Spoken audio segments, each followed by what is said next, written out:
whining. Take my hand now, be alive. You see I cannot be forsaken, because I'm not the only one. We walk amongst you, feeding, raping. Must we hide from everyone?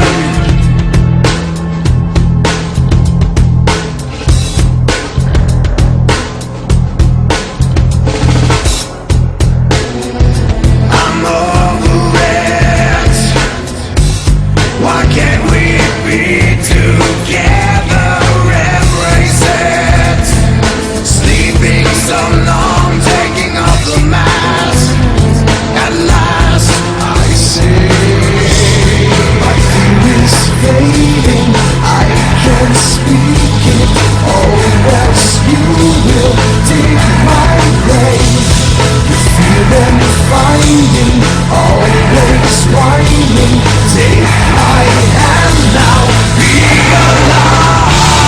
You see I cannot be forsaken, because I'm not the only one. We walk amongst you, feeding, raping. Must we hide from everyone?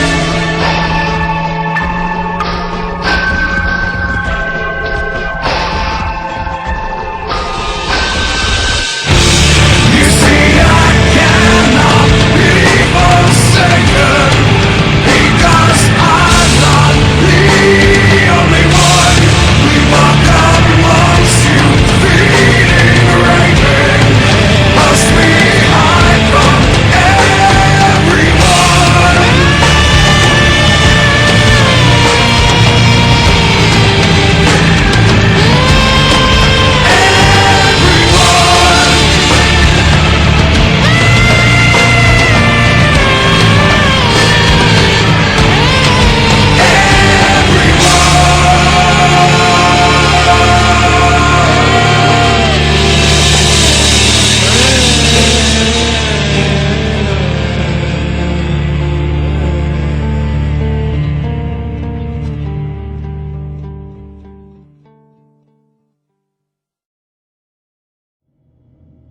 Hello, citizens of the world. We are anonymous.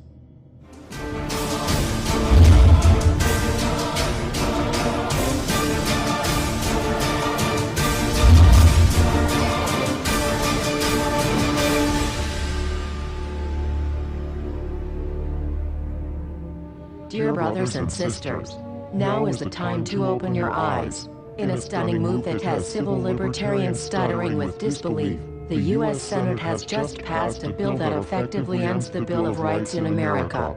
The National Defense Authorization Act is being called the most traitorous act ever witnessed in the Senate, and the language of the bill is cleverly designed to make you think it doesn't apply to Americans. But toward the end of the bill, it essentially says it can apply to Americans if we want it to. Bill summary and status. 112th Congress, 2011 to 2012, S. 1867.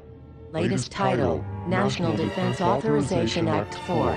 This bill, passed late last night in a 93-7 vote, declares the entire USA to be a battleground upon which U.S. military forces can operate with impunity, overriding posse comitatus and granting the military the unchecked power to arrest, detain, interrogate and even assassinate U.S. citizens with impunity. Even Wired magazine was outraged at this bill, reporting, Senate wants the military to lock you up without trial. The detention mandate to use indefinite military detention in terrorism cases isn't limited to foreigners. It's confusing, because two different sections of the bill seem to contradict each other.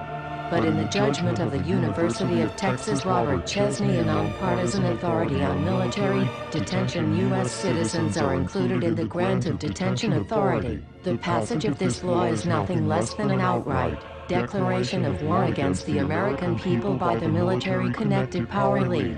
If this is signed into law, it will shred the remaining tenets of the Bill of Rights and unleash upon America a total military dictatorship. complete with secret arrests, secret prisons, unlawful interrogations, indefinite detainment without ever being charged with a crime, the torture of Americans, and even the legitimate assassination of U.S. citizens right here on American soil. If you have not yet woken up to the reality of the police state we've been warning you about, I hope you realize we are fast running out of time. Once this becomes law, you have no rights whatsoever in America, no due process, no First Amendment speech rights, no right to remain silent, nothing. The U.S. Senate does not want us to speak. I suspect even now orders are being shouted into telephones, and men with guns will soon be on their way. Why? Because while the truncheon may be used in lieu of conversation, words will always retain their power. Words offer the means to meaning, and for those who will listen, the enunciation of truth. And the truth is, there is something terribly wrong with this country, isn't there? Cruelty and injustice, intolerance and oppression. And where once you had the freedom to object, to think and speak as you saw fit, you now have censors and systems of surveillance coercing your conformity and soliciting your submission. How did this happen? Who's to blame? Well, certainly there are those who are more responsible than others, and they will be held accountable. But again, truth be told, if you're looking for the guilty, you need only look into a mirror. I know why you did it. I know you were afraid. Who wouldn't be?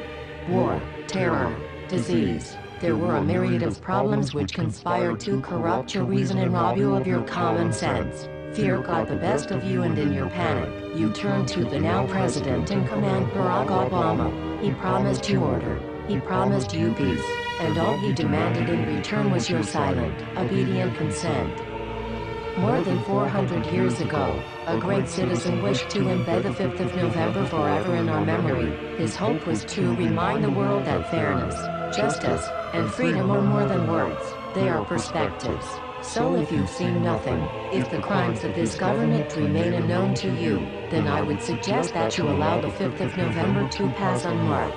But if you see what I see, if you feel as I feel, and if you would seek as I seek, then I ask you to stand beside one another, 1 year from November 5th, 2011, outside the gates of every courthouse of every city, demanding our rights. Together we stand against the injustice of our own government. We are anonymous. We are legion. United as one. Divided by zero. We do not forgive censorship. We do not forget oppression. U.S. Senate. Expect